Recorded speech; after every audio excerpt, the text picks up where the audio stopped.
Hi friends, how are you today? My name is Bailey Sarian and today is Monday, which means it's Murder, Mystery, and Makeup Monday. Hi.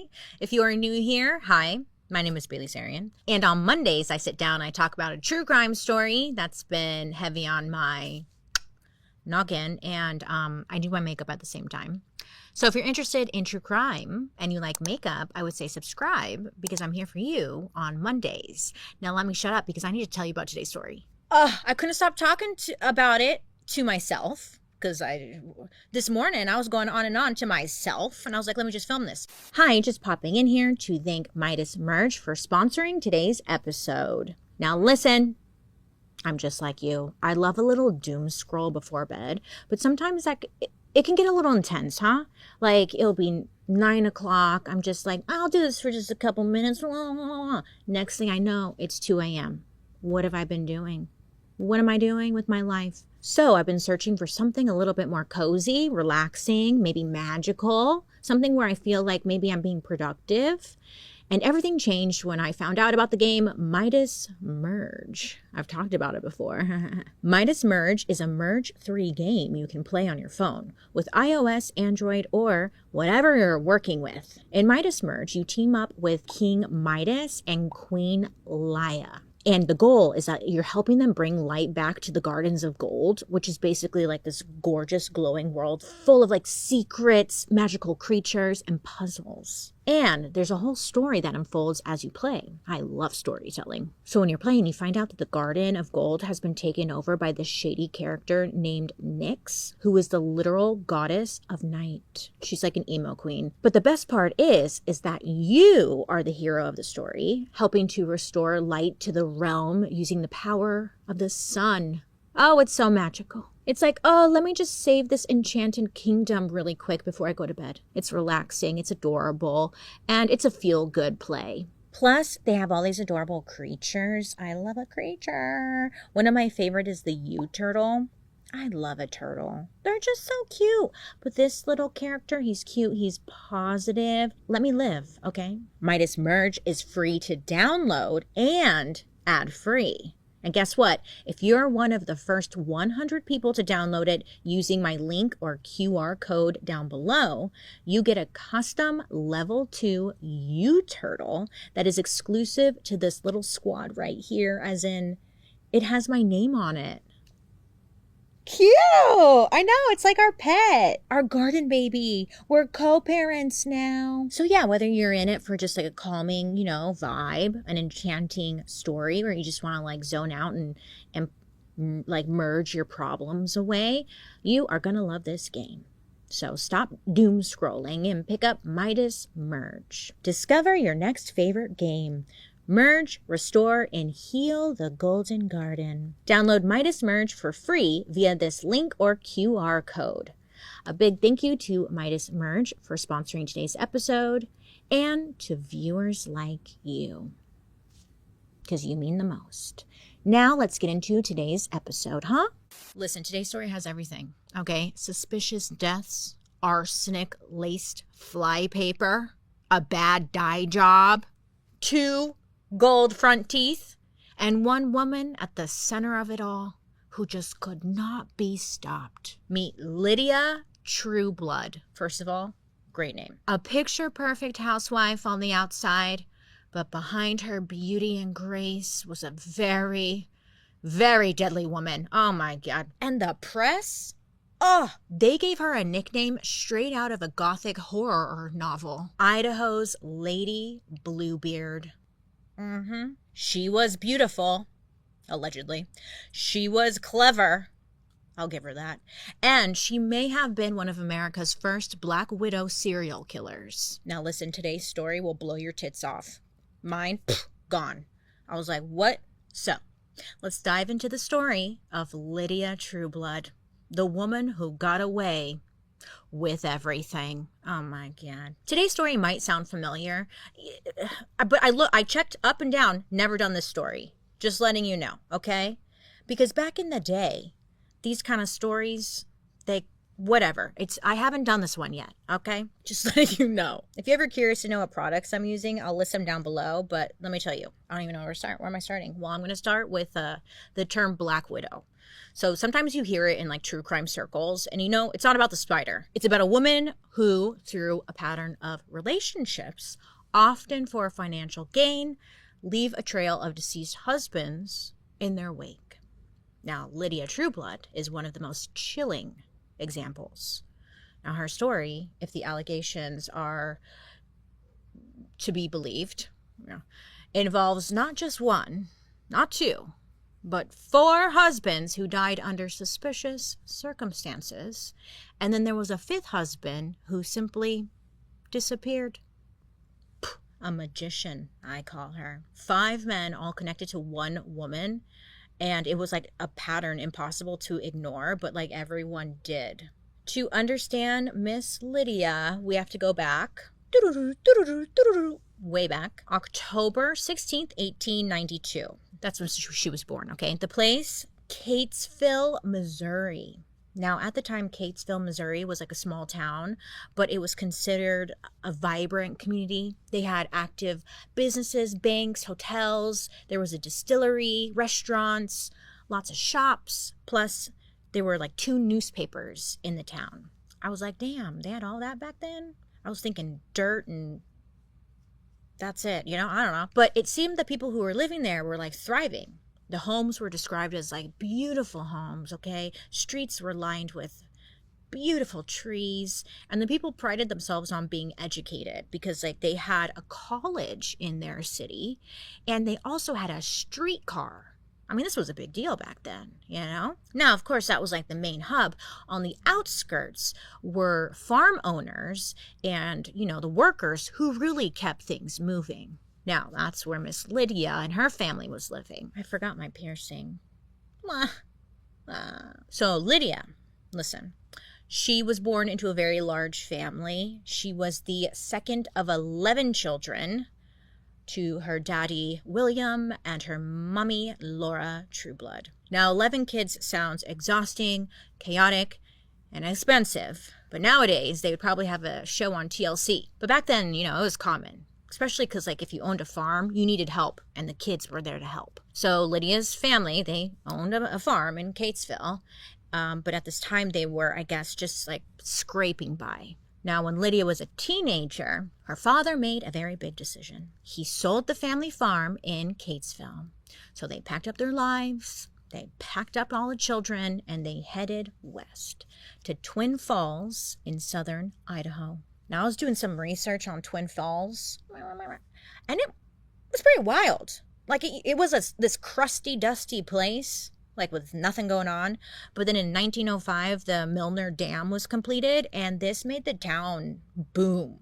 Everyone from across the nation was moving here for new opportunities and like a better future. All of the farmers were coming here because it functioned as a key processing location for agricultural products. That's a hard word for me. Agricultural products. But like beans and sugar beets. So all the farmers were just heading this way. So the Truebloods came on over and settled on 80 acres. I know. I'm like, wow. Endless fields, a sense of abundance, a lot of maintenance, right? And they ended up growing crops, clover, beans, peas. But they learned that just because you owned land and stuff didn't automatically mean that they had lots of money. Still, the Trueblood family, they were said to be a poor, rural family. Rural. They made enough to get by. There was no extra income for any type of luxuries or life, you know, outside the farm. You know, Lydia, she wanted more. Of course. Well, the family, they were focused on survival, the day-to-day grind of farm life. Lydia had a different vision or goal for herself. She yearned for beauty. And not just like the simple beauty of Idaho. No.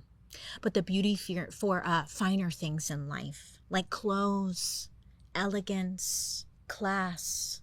You know, she just craved more. She was like the Little Mermaid, essentially. It was said that she dreamed of escaping the farm life, traveling to exotic places, meeting fascinating people along the way, and experiencing the kind of life that she had only read about. But, you know, these dreams felt so far away and really just almost impossible. Well, time went on, you know, and at 19, Lydia made a choice that would set the course for the rest of her life, and tragically for the lives of several men. Lydia decided to marry. Not for love, no, but for a way out, a way to potentially access the world that she craved, you know? So she would go on to marry a man named Robert Dooley. Now, the Dooley family and Lydia's family, they were friends. They weren't strangers. Both had owned farms in the area, and they had known each other for quite some time and, you know, decided to marry. So Robert and Lydia decided to get married in March of 1912. But just like the True Bloods, the Dooley family, they weren't exactly wealthy, but, you know, it was something. So they get married. It works. And after the wedding, the newlyweds, they didn't move and set up in their own home. Instead, they moved in with Robert's brother, Edward. Okay, now Edward, he also had a ranch in the Twin Falls area. So 3 adults starting a new life together under a small roof. That's fine. It is what it is. The following year, on September 16th, 1913, Robert and Lydia welcomed a baby girl into the world. They named her Lorraine. Yeah, you don't really meet anyone named Lorraine anymore, huh? But Lorraine was born. Now, this would be a time to focus on family and building a future together, you would think. But according to reports, as soon as little Lorraine was born, Lydia seemed preoccupied with a morbid curiosity or possibility. I would say possibility. Now, for reasons that aren't entirely clear from the records, Lydia was deeply concerned about what would happen to her and baby Lorraine if either Robert or his brother Edward were to die. She's like, you guys, what would happen? You know, and it was like she was fixated on it. And to you and I, it's an odd thing to be fixated on, but she was fixated. Regardless, her little paranoia had led to action. The 2 brothers, Robert and Edward, they both were like, yeah, you're right, you know. So they decided to go get life insurance policies. And to be fair, it was a practical step at this time because this was the era of you could drink some water and just die. So really nobody thought twice about it. So life continued on Edward's ranch. They were living as one unit, one extended family. That is until August of 1915. That's when tragedy began to hit the family at a disturbing speed. So Edward, Robert's brother, suddenly became gravely ill. Now, the details of his illness are vague in the historical accounts, but he was described as being, quote, desperately sick and clinging to life, end quote. Not great. So the family, everyone was coming out, to his bedside, praying for his recovery. But at the same time, Robert and Lydia were off getting a second life insurance policy. And in this one, it named Robert and Lydia as the main beneficiaries. Okay. You know, okay. Well, 2 days later, on August 12th, 1915, Edward died. His death certificate listed his cause of death as acute food poisoning. Yeah. Robert and Lydia received $2,000 from his life insurance policy, which $2,000 in 1915 would be around $63,000 in today's money. So, I mean, they were like, oh my God, sad. But low-key, high-fiving each other, you know? That's a lot of money. They're like, that's so sad. Oh my God, that's crazy.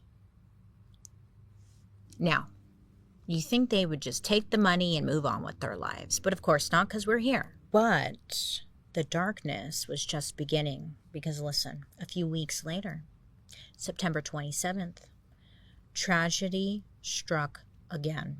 This time, okay, barely 2-year-old baby Lorraine died unexpectedly. I know, I was like, not the baby, not Lorraine. Now, Lydia's explanation was that Lorraine had drank.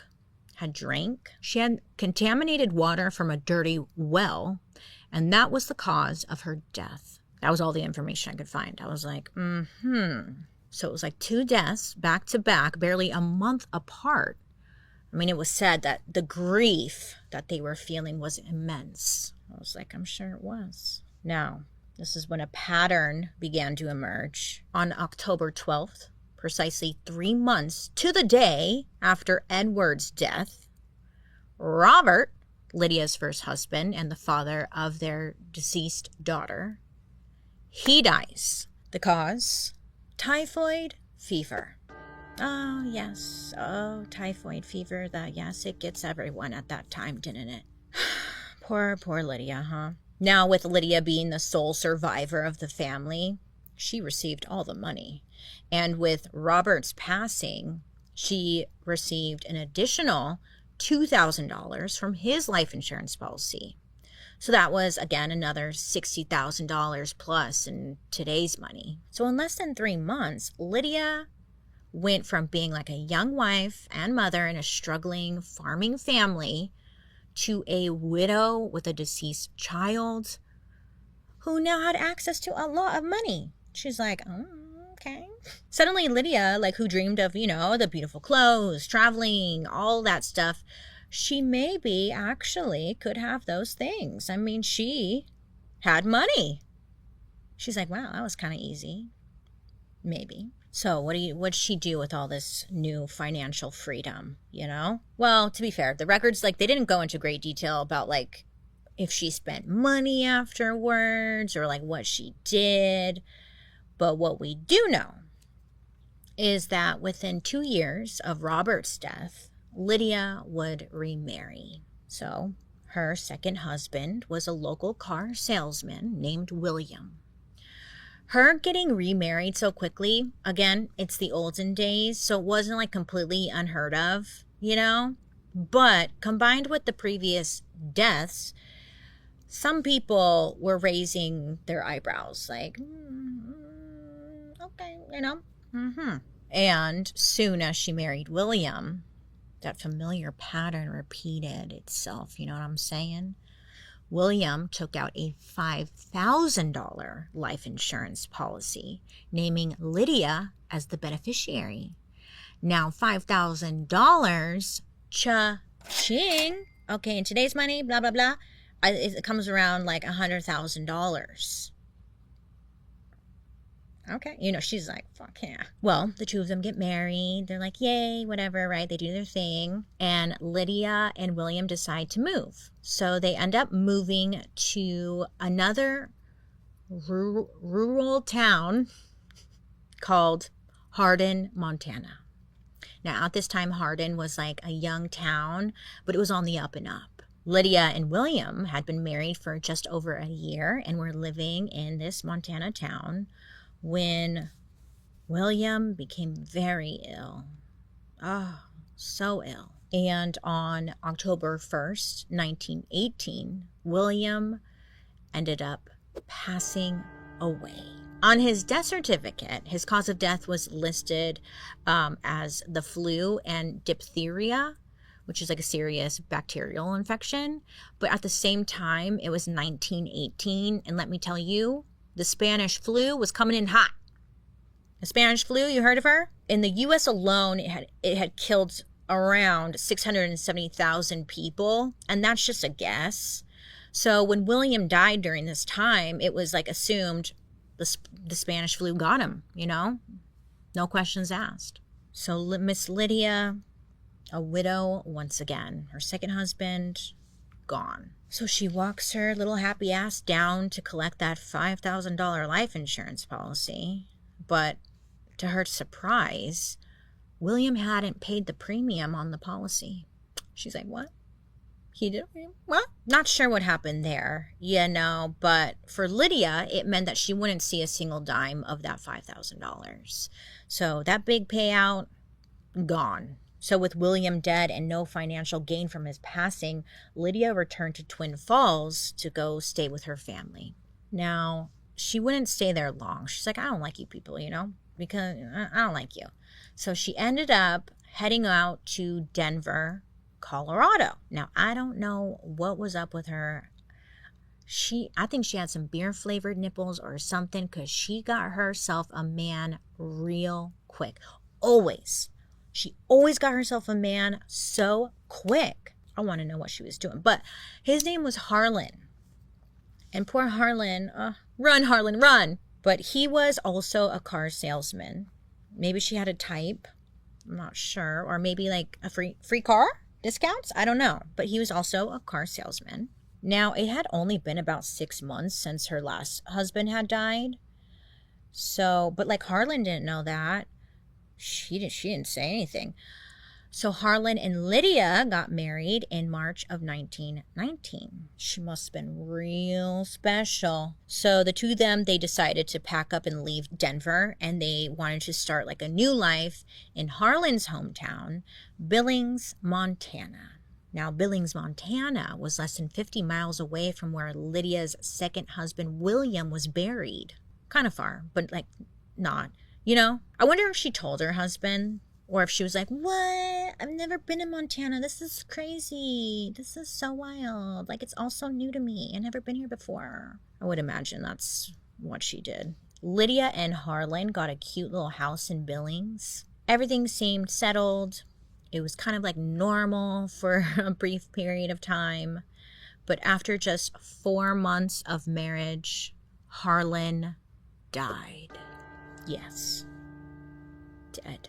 Allegedly, his death was due to complications from gastroenteritis. Now, gastroenteritis is essentially like a severe stomach and intestinal inflammation, often referred to as tummy troubles. Now, it was odd because gastroenteritis might be like the initial illness. The cause of death on like your death certificate would be listed as something else. Like, it was never gastroenteritis listed as cause of death, if that makes sense. But it was for him. So it was kind of weird.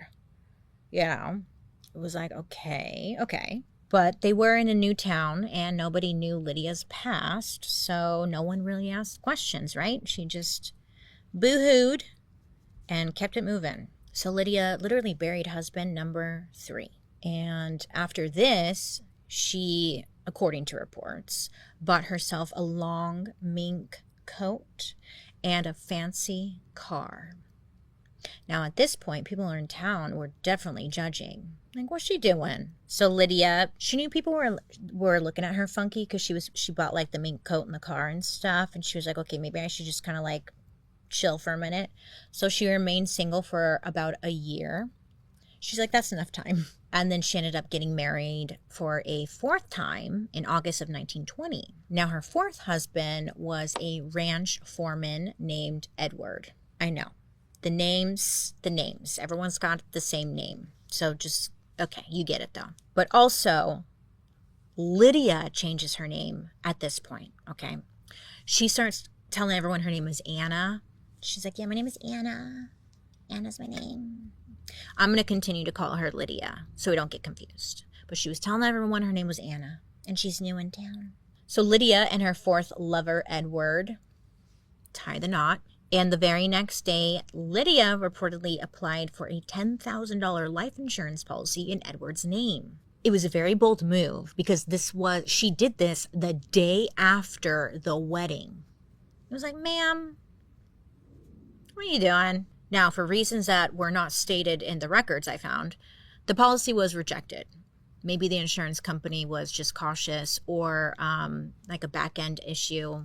Maybe she needed to prove her name was Anna and she like couldn't. I don't know. Regardless, the fact that she tried to get such a large policy so quickly was just a major red flag. Well, She's like, fine, that's fine. Everything's fine. Lydia and Edward, they ended up settling down on a ranch in the Snake River region of Idaho. I Googled pictures of Snake River because I was like, are there snakes there? If you haven't seen pictures, it looks beautiful. There's like majestic mountains, okay? And the Snake River, it's like carves its way through the landscape.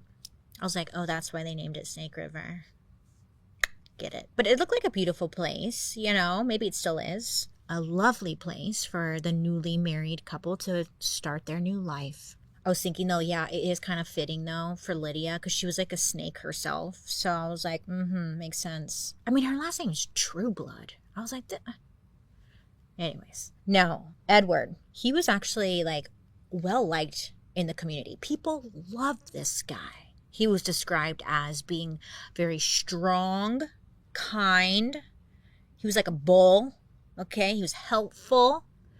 No one had anything bad to say about him. Well, about 2 weeks into the marriage, Lydia and Edward, they go over to a friend's house for dinner. Now, we don't know what was served that night, but what we do know was that it had devastating consequences. Lydia, Edward, and the friend that they were visiting, they all had dinner together, and they all became like super sick after eating. Even Lydia. But Lydia and the friend would go on to recover. But Lydia's new husband, Edward, his condition was just getting worse and worse. Well, as the days passed, Edward ended up going to the hospital because he just wasn't getting any better. Now, while he was in the hospital, the doctors there were able to stabilize him, and he started to get better. It was like, oh, you know, he's going to be just fine. But one day, Lydia, she comes to the hospital, you know, to visit her loving husband. And the next thing you know, Edward's health took a sharp turn for the worse. Yeah. No, you think like that would raise a lot of eyebrows right then and there. He was improving, and then after his wife visited him, he declined rapidly. I don't know. Well, on September 7th, 1920, less than 1 month after marrying Lydia, Edward died. This time, the cause of death was listed as typhoid, that same bacterial infection that allegedly killed her first husband, Robert Dooley. Now, at this point, people were talking, whispering, murmuring, talking shit. And it was getting real loud. I mean, girl, they were like, 4 husbands dead all within a few years. I mean, the pattern was becoming impossible to ignore. And people in the community, they began to openly gossip about it, okay? Like, right in front of her, too. Like, your husband's all died? Oh, that's weird. You know. People also did not like how Lydia was behaving after her last husband, Edward's death. I guess she was going around telling people, like, yeah, I didn't really love him that much. I could have gotten there, but, like, I didn't really. He was all right. Now, people also noticed that she showed no emotion after his death, and at his funeral, she didn't even, like, shed a tear. She seemed bored. She's like, when's this over? How much longer? I gotta go. I got something to do. I need to get my hair done. It's crazy. He died? Sad. Yeah. How much longer? Okay. So people took notice. You know, the coldness, the detachment. It was making the townsfolk squint their eyes in judgment. They were like, Now, people in the community were talking a lot, and they were putting pressure on police to, like, do something about it, you know? And people really liked Edward, and they were like, something's up. So this actually led to action. So doctors, they ended up performing a post-mortem tests or post-mortem tests on Edward's body, and those tests revealed a shocking discovery. Well, in Edward Meyer's system, they found arsenic. Well, this was not a natural death at all. This was a poisoning. I know, I was thinking aqua tofana all day, huh? Or I was thinking, like, remember in Chicago when she's like, some men just can't hold their arsenic. That's what I thought of. But yeah, arsenic. Detectives had some questions for Miss Lydia or Anna or whatever the hell she was going by. I mean, she was like the common thread here. Hello. But after what was described as a brief discussion with the four-time widow, the police ended up letting Lydia go. They didn't have any hardcore evidence, that she did indeed poison anyone. She just told police officers that she just had terrible luck. It's just terrible luck, officer. Well, when the local townsfolk people heard this, they were outraged. They wanted justice for Edward, okay? They loved this guy. And this whole situation actually became a big focal point in the local sheriff's race. Like the candidates were being pressured to state what they would do about Miss Lydia Trueblood. It was like one of their talking points. But Lydia, she was like Miss Unbothered. She was like, whatever, I'm outie. And she leaves. She decided to leave Idaho and start a new life. This time in Los Angeles, California. Maybe she could be a real big movie star. Rubbing elbows with the rich and famous. Well, again, I don't know what's up with this woman. It wasn't long before she found another handsome man.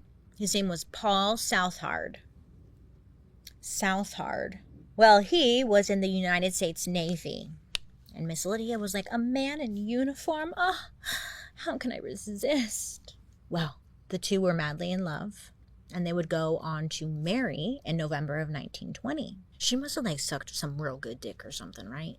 That's what I was thinking. I'm like, what is up with this, okay? Because what? Listen, soon after their wedding, Paul ended up receiving papers telling him that he was being transferred to Honolulu, Hawaii, specifically to Pearl Harbor.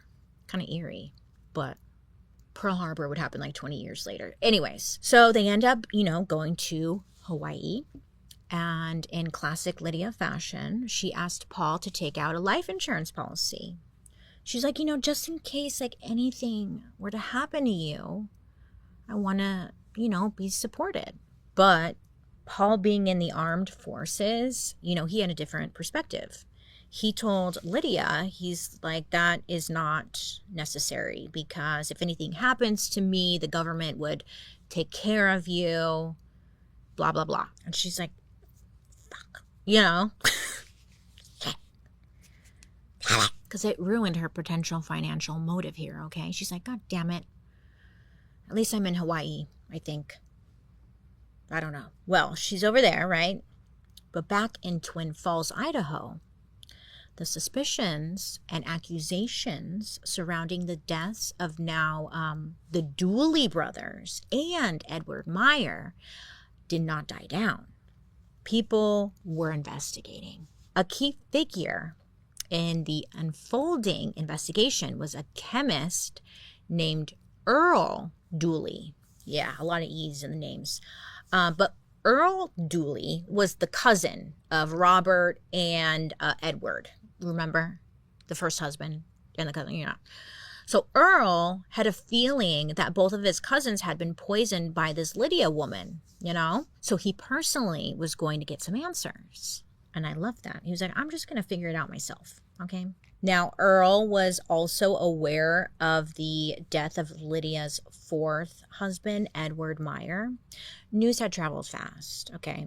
People were talking, and so that's what made him think oh, maybe my cousins were actually poisoned as well, So that's why he started to kind of look into things. Now, small little world here, because the Earl, he had actually met up and talked to Edward Meyer during the last week of his life and remembered that Edward looked incredibly pale and sickly. He noticed he couldn't even stand up on his own. While they were talking, he was leaning up against the house, just to try and keep upright. So Earl, with his scientific mind, he was a chemist. Did I mention that? Earl was a chemist. So with his little, he was like, I'm going to do some investigating here. Now this part is kind of debated in the records, but here's what most most reports say. They say that Earl went back to the exact spot where Edward was standing, where they were talking, and he was like leaning against the house. And Earl had scraped some dry sand from the spot where Edward was standing. He got some sand. He collected it. So Earl had took the sand back to his lab, and he did some little boop, boop, boop, boop, boop, boop, boop, you know, little boop science stuff. And he found traces of arsenic in the sand. Yes. Now, again, this part's a little debated. Some people say that Edward must have been like sweating, or maybe he spit, or somehow it got into the sand. But obviously, like, the finding was incredibly significant. Now, Earl wanted to be absolutely sure of his findings. So he called up another chemist and asked this chemist to independently validate the results, you know? Hey, can you do some chemist stuff for me? So both of them ended up coming to the same conclusion. There was definitely arsenic present in the sand where Edward Meyer had stood. So this confirmation was pretty much like the catalyst for a full-scale investigation into Edward's death. In April of 1921, Edward Meyer's body was exhumed, and a formal post-mortem investigation was done. And it showed that there was a significant amount of arsenic in Edward's body. Like a lot. The Twin Falls County Prosecutor's Office, they opened up an official investigation into the series of deaths connected to Lydia. And this investigation went deep. It wasn't just about Edward anymore. It was about everyone Lydia was involved with. So, you know, they wanted to build a solid case. So they decided to exhume the bodies of not only Edward Meyer, but also Lydia's first husband, Robert Dooley, and his brother, Edward Dooley. They also exhumed the body of Lydia's young daughter, Lorraine, and the bodies of her two former husbands, William and Harlan. Yeah, that's a lot of people, huh? I mean, this was a massive undertaking, but investigators, they wanted to know the truth. They needed to know the truth, and people were just putting pressure on them to get answers. Well, after they put in a lot of work, the results were in. Both Robert Dooley and Edward Dooley tested positive for arsenic. Ooh. Now, the bodies of Lydia's daughter, Lorraine, and husbands, William and Harlan, they were also, exhumed. But due to limitations of testing at the time, they couldn't 100% confirm that arsenic was present in their bodies. But what they did note was that their bodies were very well preserved. Now, a little fun fact. Arsenic isn't just a poison, it's also a highly effective preservative. I didn't know that. I was like, what? So the fact that the bodies were so well preserved made them think arsenic was probably involved. Investigators, they kept digging though, and reportedly found traces of arsenic in Lydia's cookware. Oh yes. Everything was pointing directly at Lydia. Well, what exactly is arsenic? Little fun lesson here. Because we hear the name and we know it's poison, but its history and properties are actually kind of fascinating and terrifying as well. So arsenic is a naturally occurring element found in the Earth's crust. Oh yes. It's tasteless and odorless, which makes it an ideal poison for someone who wants to, do that shit. But historically, arsenic has been used for a wide range of purposes. Hippocrates, the famous ancient Greek physician, often called the father of Western medicine, I guess reportedly, allegedly, used arsenic to treat ulcers. Yeah. And by the 19th century, arsenic was used in a lot of things. It was cheap There was a lot of it, and a lot of people just didn't really fully understand how bad and toxic it was at that time. Arsenic was found in some sugary candies. It was found in cosmetic face powders, and even in paint and wallpaper. It was all over the place. Arsenic compounds could create a vivid green color, which at the time was very popular. Like arsenic would be all up in your paint, and you'd just be huffing and puffing that all day, you know? In the early 20th century, this is like before antibiotics came around, arsenic compounds were used for a lot of things again, but like they were used as treatment against syphilis. Yeah. It's like, you have syphilis, here's some arsenic. You'll die of that instead. No one will know. But I think we mainly know about it because of how people misuse it. Because you can't taste it, you can't smell it. It can easily be added into food or drink without said victim knowing. Throughout history, it's been the weapon of choice for countless poisoners. Poisoners, yeah. Slowly making the victim or the target sick until killing them. And people would never know at the time because they just assumed, he got the flu, died. Because that's how everyone died then, you know? Wild times. But back to Lydia. So, detectives sniffing around, digging deeper. And the motive became very clear. Money. Lydia had collected over $7,000 from the life insurance policies from her first 3 dead husbands. In today's money, that would be around $130,000. Don't quote me, because I kind of did the math, and sometimes it said $100,000, and it kind of said $160,000, but it was a lot of money, okay? For Miss Lydia, who grew up, you know, in poverty with big dreams for the finer things in life, that amount, obviously, life-changing. So to investigators, the pattern was very clear. Marriage, life insurance, death, cha-ching, yeah? Now you're probably thinking, case closed, we got her. No, bitch. Stay, listen, because you will not believe this. Shut up, just listen. So, with all the evidence, you know, the arsenic found in Edward Meyer, Robert Dooley, and the Edward Dooley's bodies, the preservation of the other exhumed bodies, the traces of arsenic in Lydia's cookware, and the financial gain from the deaths, law enforcement felt that they had enough to act, to make an arrest. So in May of 1921, a warrant was issued for Lydia Trueblood's arrest.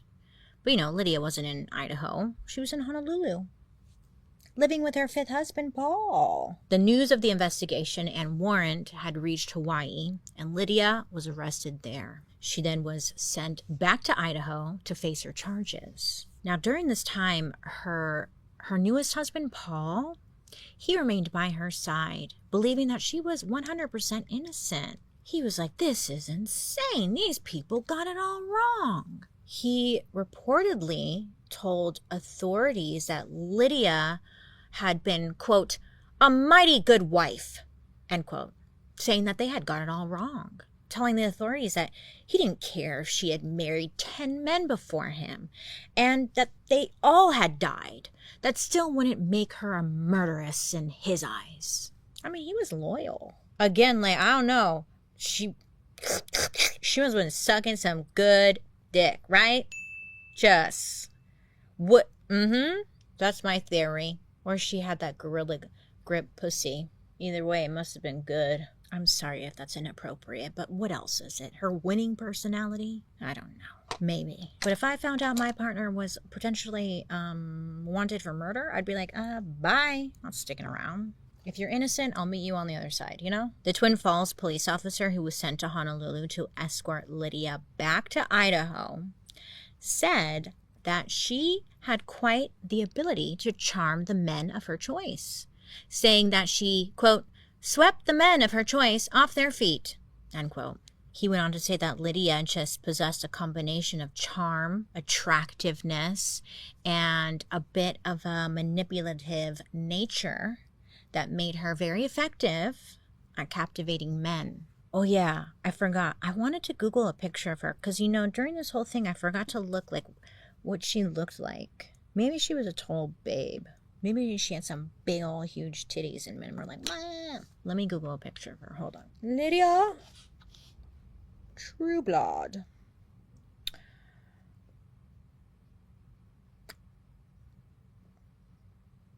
Well, okay. Okay. Well, oh my God, that's just so funny. I'm looking at a reward poster for Miss Lydia for like, if we find her, we'll give you $50. That's so funny. She's, how would you describe, homely? She seems nice. I don't know. I'm confused. Well, people loved her, Bailey, so get over it. I'm just confused. Okay, well, Googled that. Well, didn't. Okay, all right, moving on. So, Lydia, arrested. She's on trial. And her trial began in October of 1921 in Twin Falls, Idaho. Now, at this time, women were not allowed to be on the jury. We weren't allowed to do anything. So it was, the jury was composed of 12 men. We weren't allowed to do anything but murder. Lydia was only formally charged with the murder of her fourth husband, Edward Meyer. Now, yes, they believe she killed all these other people, but the prosecution felt that the evidence in Edward Meyer's case, like the arsenic in his body, the timing of Lydia's visit before his rapid decline, and the eyewitness accounts of her behavior was like the strongest evidence and would most likely lead to a conviction. When it came to the other cases, yes, it was like, okay, it's probably her, but they didn't have that solid proof that she was involved, and they felt like it would be more challenging to get her convicted. Even though she was on trial for one murder, people still knew what was up. And the press, they wanted those like sensational headlines. This is when they gave Lydia the nickname Idaho's Lady Bluebeard. I was like, ooh, that's good. If you don't know, the Bluebeard thing is a reference to the French fairy tale written by Charles Perrault. It's French. Perrault. It's a fairy tale called Bluebeard. And it's essentially about a wealthy man named Bluebeard who repeatedly married young women and then murdered them and kept their bodies hidden and locked away in his castle. So the press was having some fun there, calling her, Idaho's Lady Bluebeard. I thought that, I don't know, it was just fun. It's not fun, but it was just different. It's better than Lady Killer. If you've ever read that fairy tale about Bluebeard, it's supposed to be a lesson about right and wrong, immortality, and there's a bigger lesson to it, but it's really freaking creepy, honestly. Not the point. So everyone's following this trial. It was long. They brought in about 150 witnesses, and Lydia's current husband, Paul, was right there, by her side the whole time. Just like, she's innocent. You've got it wrong. And then Lydia's parents, they were also there, and they stood by the fact that they believed her daughter was completely innocent. So Lydia's legal team, they tried to say that Robert Dooley and Edward Meyer died of typhoid, and that Lydia must have been a carrier of typhoid and had unknowingly passed the deadly infection onto her husbands and her child. Hello? It makes so much sense. Side note, did you watch I did a Dark History episode about Typhoid Mary. Did you watch that? No? Okay, well, you should, because it's actually really interesting. And people, with Typhoid Mary, she was an unknown carrier. So it was kind of an interesting defense. They were just trying to frame the deaths as tragic accidents and not intentional murder. Huh. No. But then came the very compelling testimony from a shopkeeper in Montana. Now, this shopkeeper got on the stand and said Lydia had come into their store and purchased a large quantity of arsenic-laced flypaper. I was like, what is flypaper? Flypaper is that sticky stuff that flies are attracted to and then they get stuck on it and they die. You know, you have it hanging in your kitchen and stuff. That. Well, I don't know if it still does, but back in the day, it had a ton of arsenic in it. And a lot of people figured out if the paper was soaked in milk or water, it would extract the arsenic. I don't know who figured that out, but someone did. You know what I'm saying? So this testimony, it really seemed to seal the deal. Because again, she wasn't just buying like, you know, you get 1 or 2 little Flypaper things. She was buying a lot. This really did it for her. So the trial lasted for like 6 weeks, and the jury ended up deliberating for like 23 hours. Finally, they reached a verdict. Lydia Trueblood was found guilty of second-degree murder. Why second? I don't remember. In the death of Edward Meyer.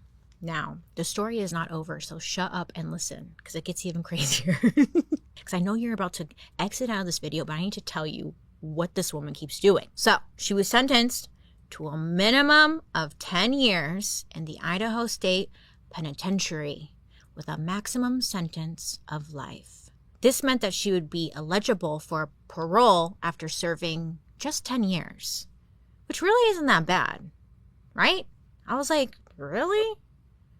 Okay. So when I was doing the story, I was like, okay, that's it. Yeah, right, it's over. No.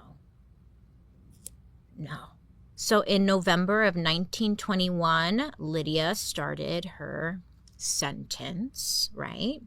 And according to accounts from that time, Lydia was a model inmate. She was said to be cheerful, upbeat. She managed to make friends with her fellow prisoners. Everyone loved this bitch. She sure did know how to charm people, especially the prison guards. Oh, yes. Listen, now I was trying to find out how, but listen, this is what she did. She convinced one guard to bring her bed sheets, telling him she needed, she wanted to feel cozy, and I just need bed sheets, please. But then also, over time, she convinced the same guard to bring her a saw. Yeah. Now, I read some reports that said she was going to use it for like arts and crafting and stuff. But even then, I'm like, why the F would this guy bring her a saw? But he did. Brought her a saw. What do you think she's going to do with that? Yeah. Well, of course, she used this saw to work on prying open a bar from her cell window. Now, because her fellow prisoners really liked her, they helped her out. So when she was sawing, saw. When she was sawing away, apparently the other fellow inmates, prisoners, they would all like sing or talk really loud so the guards wouldn't hear her sawing away. We're all in this together. Yeah, they really liked her. Everyone liked her. Why? I mean, I'm not saying like not everyone can like her, but what was it? So listen, on May 4th, 1931. Now, it was almost exactly 10 years into her sentence, and she was months away from her parole sentence. Like, she could have got out in just a few months. But instead, she made her move, okay? She sawed away, whatever. She then used the bed sheets that she got to, Scooby-Doo it, threw it out the window. She climbed down out of the window, and Lydia escaped. Yeah, she got out, and she made a freaking run for it. This bitch, I know. And no, they didn't get her right away. Listen, she ends up making it all the way to Denver. And like I'm telling you, this shit happens so quick. She gets to Denver. She sees like an ad placement for a job. And this is when she meets a wealthy man named Harry. Now she tells Harry, my name is Fern, But Harry was looking for a housekeeper. So she's like, I'm here for the job. It's crazy. I can clean so well, watch. So she gets hired. I guess Harry's mother had, that icky feeling about Lydia. She's like, I don't like this. There's something I don't like about this woman. She knew something was fishy about her, but she just couldn't figure out what it was. So Harry's mom was kind of like in his ear telling him like, hey, you should probably let her go, whatever. Just, But guess what? Harry's mom died under suspicious circumstances. I sat there like, what the fuck? What? This one? What? Lydia is insane. What?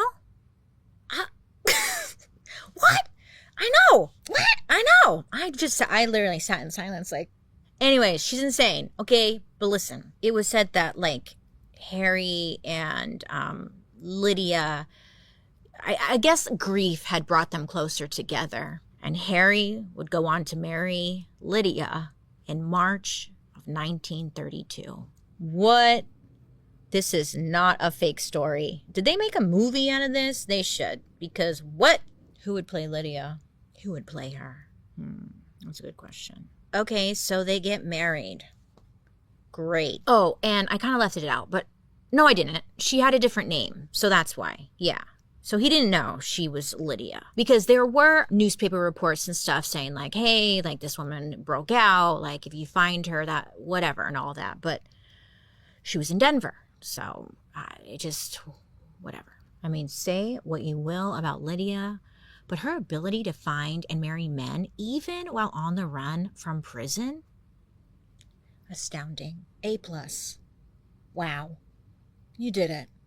Way to go. I don't know. Well, Lydia seemed to be living a comfortable life in Denver with her wealthy sixth husband, Harry. Yeah, 'cause time went by, bitch. It was said like she would go to church. People liked her. Harry provided for her because he's rich. And she even had a new stepson because Harry had a kid already. And apparently the stepson adored her. However, she is still Lydia. It was said that Lydia asked Harry to take out a life insurance policy just in case. Run, Harry, run! Just in case what, bitch? Okay, so Lydia's like living her life, right? But meanwhile, back at the Idaho State Penitentiary, the warden was conducting an investigation into Lydia's escape, How'd it happen? Where'd she get a saw from? Well, the investigation had revealed some shocking details about the favors Lydia had received while she was incarcerated. They learned that there was another inmate involved, okay? And this inmate had recently been released. And his name was David, okay? David, I don't even know how they got in touch with each other, but they did. But he had visited Lydia just 2 nights before her escape. Not only that, David was sending love letters to Lydia. I just want to know, what is it about this Lydia lady?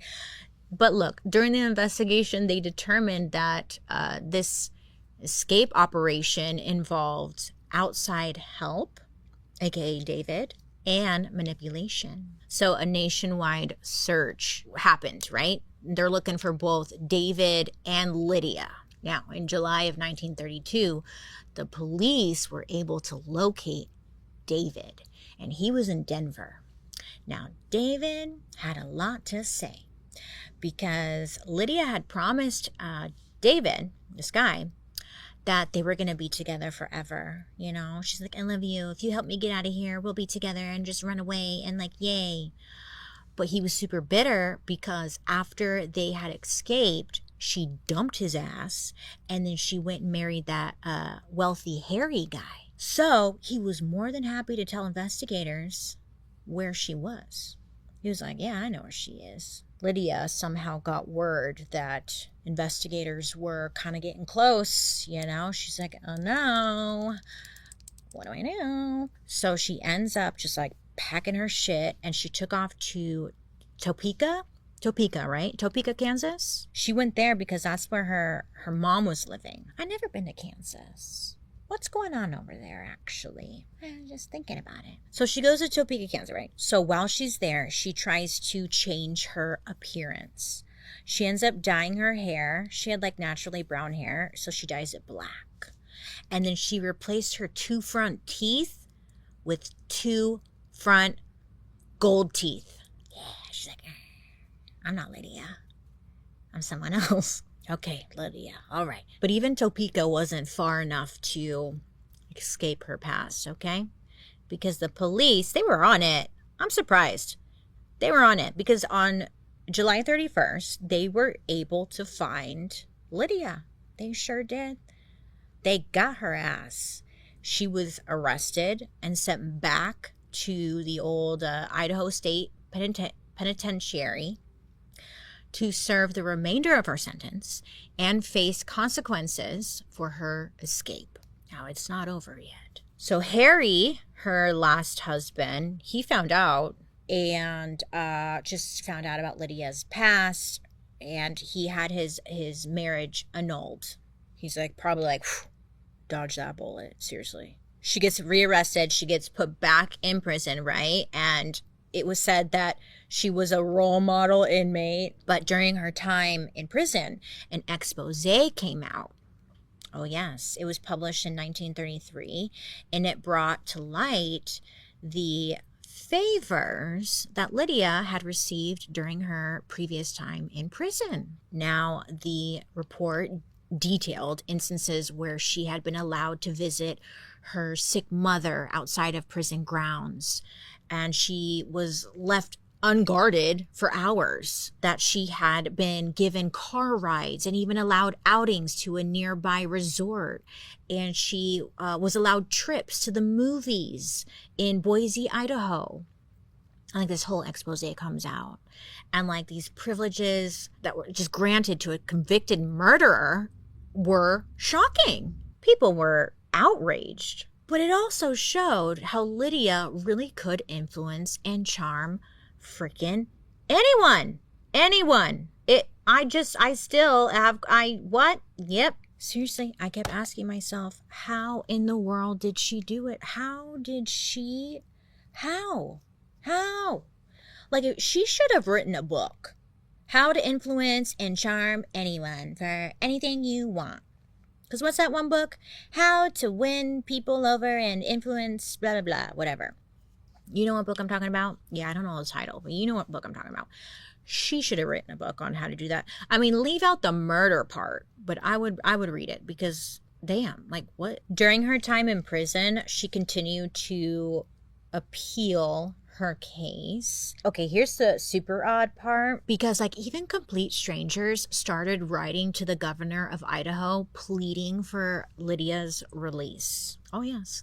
Many argued that she was just a lovely young woman who was unfairly treated by the media, which then led to her conviction. Let the woman go, they said. I was like, what? Other letter writers said that she had simply served enough time and that she should be let go. And I was like, okay, whatever, you guys. But then, in 1943, I'm not kidding you, Lydia Trueblood was granted a full pardon and set free. I know, my jaw was on the floor. Okay, I was like, what? Huh? I still feel that way, obviously. I'm telling you, I don't know. It reminds me of what's her name? Jodi Arias. It reminds me of Jodi Arias a bit. Now, Jodi Arias, to be fair, is still locked up, but she had so many like people writing letters to her, passionate about her story, wanting her to be released. It's giving that, right? Don't let that one out. She's off. I did do a murder mystery and makeup on her, didn't I? Yeah, I did. Wow. That was way back, but I did do one. But she's giving that. Just a lot of fans. Well, the story's not over. Hold on. Let me put on the lip liner, okay? Because listen, within months of her release, Lydia, now in her early 50s, she married for the 7th and final time. What? Yes. Her last husband, well, the seventh husband, his name was Hal Shaw, and he was a very wealthy man. How is she finding these people? Hal's family, when they met Lydia, they were like, hey, no, don't do that. Like, they were not happy about him marrying a convicted murderer. Hal's defense to his family was, you guys, she was pardoned. But Hal's family, low-key, behind the scenes, was pushing for Hal to, divorce Lydia. They're like, you need to get out of this. You are, like, this is not good. But before a divorce could happen, something happened to Hal. Listen, he disappeared, vanished, poof, gone. Hal, never seen again. To this day, nobody knows what happened to Hal Shaw. Now, I think we know, you and I think we can agree. Lydia, given her history, maybe she was involved. But at the end of the day, he's gone and like nothing's been found. His body's never been found. No trace of him has been found. So nobody could prove anything. Insane. I think she probably like buried him like under the house or something. It's always like under the house type of situations, Maybe not. Where did he go though? I don't know. He's probably under the house. Well, single again. Okay, Lydia returned to her hometown of Twin Falls, where she was not welcome. People were like, get the hell out of here, Lydia. Shoo. So she was only there for a bit of time, and then she ended up moving to Salt Lake City, Utah. She was like, I'll go be with the Mormons. So she goes there, and that is where her story finally comes to an end. Because on February 5th, 1958, at the age of 65, Lydia Trueblood went to the grocery store where she suffered from a heart attack and died. Yep, while getting some milk and eggs. Bye, bitch. At her time of death, there was rumors circulating about Lydia's body that she was completely hairless. Yes. This was believed to be a potential side effect of prolonged exposure to arsenic. It's hard to say if this is 100% true or not, but I like the idea of her looking like a naked mole rat. That's fun for her. Lydia's body was returned to Twin Falls, where she was buried in the cemetery across from the graves of her parents, her daughter Lorraine, and two of her deceased husbands. Lydia's remaining family didn't want Lydia's name on the headstone because, well, for obvious reasons. So on her headstone, they put the name Anna E. Shaw. It was a name that Lydia never actually used while she was alive, but they didn't want people to know, like, you know what I'm saying? So they put her under that name. And that's where Lydia's story comes to an end. The insane story of Lydia frickin' Trueblood. Some ask, was she a calculated serial killer who used poison and manipulation for financial gain? Or was she something far more complex? A product of her impoverished upbringing and just a woman who wanted a better life. I think she could be both. I think that she did it all. I think that she killed all those people 100%. But I also think it was a time when women couldn't do squattily damn shit. And that was like what she felt like was her only option. It was probably just like, hey, it was working for her. She was getting away with it. Am I excusing her behavior? No, she should have been locked away. Throw the key away, whatever. But like, I get it. I don't know. That's probably, I don't know. You get it, but you don't get it. You get it? Okay. I'm not excusing her behavior. Okay. Anyways, I really just want to know how the hell she got these men wrapped around her finger like so quickly. Like, what the hell was that? Okay. What was that? What? When was her birthday? What's her sign? I forget. I don't know. Well, I would love to hear your guys' thoughts down below. And if you want, you can give this video a thumbs up. It helps the channel. And if you haven't already considered subscribing and hitting that notification bell, you can do that so you don't miss my next murder mystery makeup. I know, look at me doing a real YouTuber outro. I know, Daddy YouTube would be so proud. But if you don't, that's cool too. Anyways, thank you for hanging out with me today. I would love to hear your thoughts down below. Do you think Lydia Trueblood is guilty of all those murders? If you say no, get the fuck out of here. Jeez, you know. Anyways, I hope you have a good rest of your day. You stay safe. What is in my hair? Oh my God. You stay safe, you stay curious, and you make good choices. Okay? Well, I'll be talking to you guys later. Goodbye.